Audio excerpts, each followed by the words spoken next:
നമസ്കാരം. ജെസ്സി ടോക്സിലേക്ക് എല്ലാവർക്കും സ്വാഗതം. തിരുവനന്തപുരത്തുകാർ ഇത്തവണ ആർക്കൊപ്പമായിരിക്കും? തിരുവനന്തപുരത്തുകാരുടെ മനസ്സിലിരിപ്പ് എന്തായിരിക്കും? തിരുവനന്തപുരം മണ്ഡലത്തിലെ സ്ഥാനാർത്ഥികളുടെ വിജയ പരാജയ സാധ്യതകളിലൂടെയാണ് ജെസ്സി ടോക്സ് ഇന്ന് സഞ്ചരിക്കുന്നത്. ഒരു പക്ഷേ വയനാട് കഴിഞ്ഞാൽ കേരളത്തിലെ സ്റ്റാർ മണ്ഡലമാണ് തിരുവനന്തപുരം എന്ന് നമുക്ക് പറയാം. വിജയം ആർക്കൊപ്പം എന്നറിയാൻ രാഷ്ട്രീയ കേരളം ഏറെ ആകാംക്ഷയോടെ കാത്തിരിക്കുന്ന ഒരു മണ്ഡലം കൂടിയാണ് തിരുവനന്തപുരം. 1980 മുതലുള്ള 11 തെരഞ്ഞെടുപ്പുകൾ എടുത്തു നോക്കിയാൽ 8 തവണയും ലോക്സഭയിലേക്ക് എത്തിയത് കോൺഗ്രസുകാരാണ്. 3 തവണ ഇടതുപക്ഷം വിജയക്കൊടിയേറ്റി. നിലവിലെ MP-യായ ശശി തരൂരിന് UDF സ്ഥാനാർത്ഥിയാണ് അദ്ദേഹം. 2009 തിരുവനന്തപുരം നൽകിയത് വമ്പൻ ഭൂരിപക്ഷമാണ്. 99,998 വോട്ടുകളുടെ ഭൂരിപക്ഷത്തിലാണ് 2009 ശശി തരൂർ ലോക്സഭയിൽ എത്തിയത്. പക്ഷേ 2014 ആയപ്പോഴേക്കും കഥ മാറി. NDA സ്ഥാനാർത്ഥിയായിരുന്ന O രാജഗോപാലായിരുന്നു ശക്തമായ മത്സരം മണ്ഡലത്തിൽ ശശി തരൂരിന് നേരെ ഉയർത്തിയത്. അടുത്ത തവണ 15,470 വോട്ടിന്റെ ഭൂരിപക്ഷത്തിലാണ് ശശി തരൂർ ലോക്സഭയിൽ എത്തിയത്. ഇത്തവണ വീണ്ടും ജനവിധി തേടാൻ ശശി തരൂർ ഇറങ്ങുമ്പോൾ ഇടതുപക്ഷത്തു നിന്നും C ദിവാകരനാണ് അദ്ദേഹത്തെ നേരിടാനായി എത്തിയിരിക്കുന്നത്. NDA കുമ്മനത്തെ കളത്തിലിറക്കി മണ്ഡലം പിടിക്കാൻ ഒരുങ്ങിയിരിക്കുന്നു.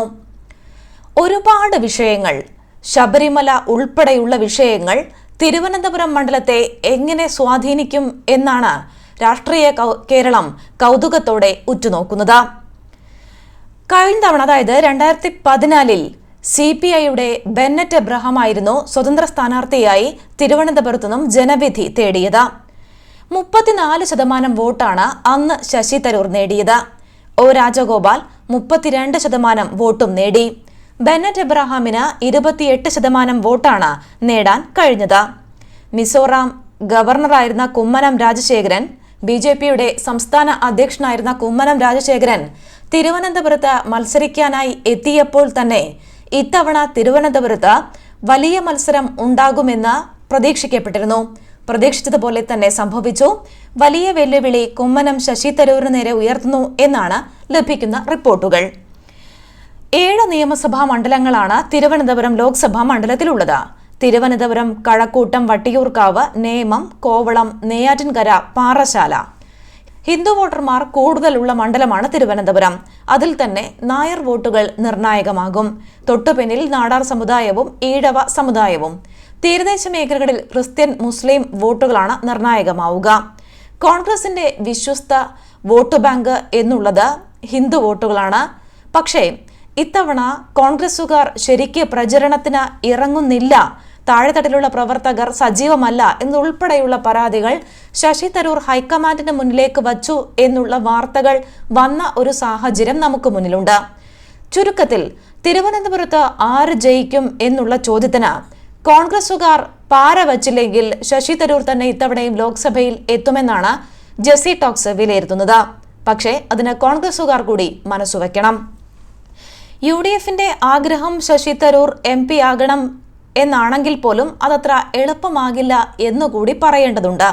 കാരണം നേരത്തെ സൂചിപ്പിച്ചതുപോലെ ശബരിമല വിഷയം ഉൾപ്പെടെയുള്ള കാര്യങ്ങൾ ഏറ്റവും അധികം പ്രതിഫലിക്കുന്ന ഒരു മണ്ഡലം കൂടി ആയിരിക്കും തിരുവനന്തപുരം എന്നുള്ള കാര്യത്തിൽ സംശയമേതുമില്ല. അതുകൊണ്ട് തന്നെയാണ് കുമ്മനത്തിന് സാധ്യത കൽപ്പിക്കപ്പെടുന്നതും. 2014 2% വോട്ടിന്റെ ഭൂരിപക്ഷത്തിലാണ് ശശി തരൂർ ലോക്സഭയിൽ എത്തിയത് എന്നുകൂടി ഓർക്കുമ്പോൾ കുമ്മനം ജയിക്കാനുള്ള സാധ്യത തള്ളിക്കളയാനുമാകില്ല. പക്ഷേ നേരത്തെ പറഞ്ഞതുപോലെ കോൺഗ്രസുകാർ മനസ്സുവച്ചാൽ, അതായത് വോട്ട് മറിക്കാതിരുന്നാൽ ശശി തരൂരിന് തന്നെ ഇത്തവണയും ലോക്സഭയിലേക്ക് എത്താം. ഇഞ്ചോടിഞ്ച് പോരാട്ടം തിരുവനന്തപുരത്ത് നടക്കും എന്നുള്ളത് തന്നെയാണ് ലഭിക്കുന്ന റിപ്പോർട്ടുകൾ. ഫോട്ടോ ഫിനിഷിൽ ആരായിരിക്കും എന്നുള്ളതാണ് ഏറ്റവും പ്രധാനപ്പെട്ട ചോദ്യം.